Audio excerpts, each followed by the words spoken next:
زۆربەی بەرنامەکان باز لە توانای یاریزانە کوردەکانەکەین کە لە ڕیزی هەڵبژاردەی عراقان و هەروەها لەسەر ئاستی عراقی ژیانە کوردیەکان پلەی یەکەم و پاڵەوان بوون بەدەستهێن. زۆر جار نوێنەرایەتی عراقی شەکەن وەکو ئەم کچانەی کاراتی یانی پێشمەرگە کە بەشداری پاڵەوانێتی یانەکانی وڵاتە عەرەبیەکانەکەن بە نوێنەرایەتی هەڵبژاردەی عراق.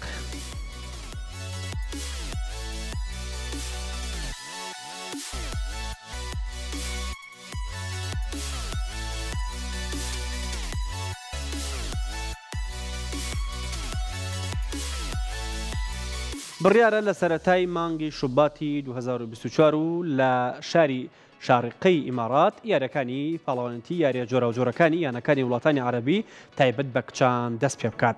ئەمە و دوای هەڵسەنگاندن بۆ ئاستی تیمەکەیان لە پاش ئەوەی توانیان نازناوی پاڵەوانێتی کاراتی کچانی یانەکانی عراق بەدەستبێنن، یەکێتی کاراتی عراق تیمی کچانی کاراتی یانەی وەرزشی پێشمەرگەی بە نوێنەرایەتی هەڵبژاردەی عراق دەستنیشان کرد. یاخود نوێنەرایەتی هەڵبژاردەی وڵاتەکە دەستنیشان کرد بۆ بەشداریکردنیان لەو ڕکابەرە بەهێزانەدا و هەروەک دوای دەستپێکی ئامادەکاری بەردەوامەکان لە نێو هۆڵی کاراتی یانەی پێشمەرگە کە بە سەرپەرشتی هەردوو ڕانەر ئەرسەلان مرادی و بەختیار ئەحمەد بەڕێوە دەچێت.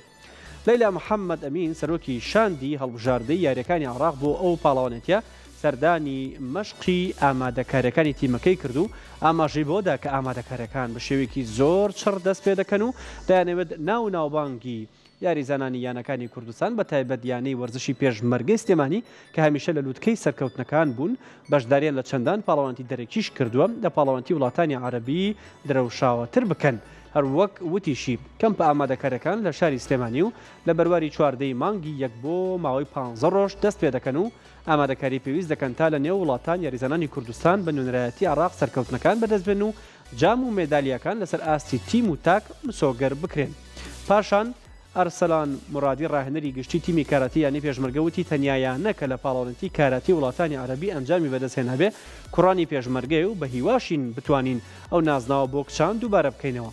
مرادی وتیشی تیمەکەمان بە پێکاتێکی بەهێز ئامادە کردووە جگە لە کیژە یاریزانانی پێشمەرگە دوو یاریزانیانی وەرزشی چەمچەماڵ پێکهاوەتەکەمان تونند و تۆڵتر و بەهێزتر دەکەن. لە کۆتاییشدا لەیلا محەممەد جەختی کردەوە کە سەرجەم پێداویستەکان لەلایەن وەزارەتی وەرزش و لاوانی عراق و لیژنەی ئۆڵۆمپی دابین کراوە بۆ ئەنجامدان و بەڕێوەچوونی کەمپی و مەشق و ئامادەکارەکان. جێگەی باسە بڕیارە یاریەکانی ئەو پاڵەوانێتیە لە بەرواری 2 شوباتی 2024 دەست پێ بکات و لە بەرواری 12 هەمان مانگ کۆتایی بێت.